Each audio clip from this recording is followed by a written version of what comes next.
एक बार एक बहुत बड़ा बिजनेसमैन एक छोटे से गांव में जाता है। उसका प्लान होता है कि उस गांव में एक फैक्ट्री लगानी है। वो एक ऐसी जगह तक पहुंच जाता है जहां पर उसके सामने नदी होती है और उसके सामने गांव होता है। अब उसके पास में दो ऑप्शंस होते हैं। एक कि वो सड़क के रास्ते से घूम करके उस गांव तक पहुंचे, जिसमें करीब करीब 8 घंटे लगेंगे, क्योंकि डायरेक्ट कोई रास्ता नहीं है वहां तक पहुंचने का। दूसरा कि सिर्फ 20 मिनट में एक नाव में बैठ करके उस नदी को पार करके उस गांव तक पहुंच जाए। तो अपना टाइम बचाने के लिए उसने उस नाव में बैठने का डिसीजन लिया। वो नाव बहुत ही छोटी सी थी, जिसमें एक तरफ एक आदमी बैठा था जो कि नाव चला रहा था और दूसरी तरफ ये बिजनेसमैन बैठा हुआ था। तो नाव में बैठने की थोड़ी देर बाद उस बिजनेसमैन ने उस नाव वाले से पूछा, तुझे पता है तेरी नाव में कौन बैठा है?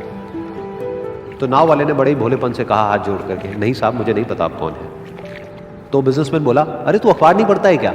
हर दूसरे दिन मेरी फोटो आती है अखबार में। तो नाव वाला बोला, अरे साहब मुझे कहाँ पढ़ना लिखना आता है, मैं बहुत छोटा सा था जब मेरे पिताजी गुजर गए थे, तो अपने परिवार का ध्यान रखने के लिए मैं बचपन से ही काम में लग गया और तभी मेरा स्कूल छूट गया।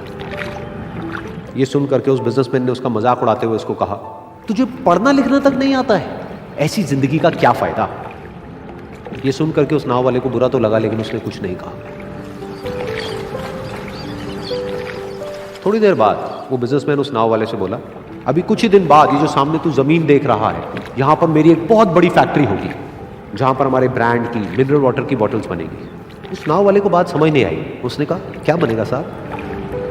तो बिजनेसमैन थोड़ा सा इरिटेट होकर के बोला कि हमारे यहाँ पर पानी की बोतलें बनेंगी जो तेरे गांव में नहीं बिकेगी लेकिन शहरों में बहुत बिकती है।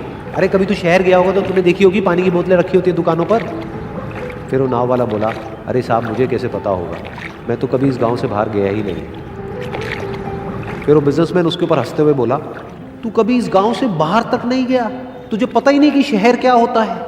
अरे ऐसी जिंदगी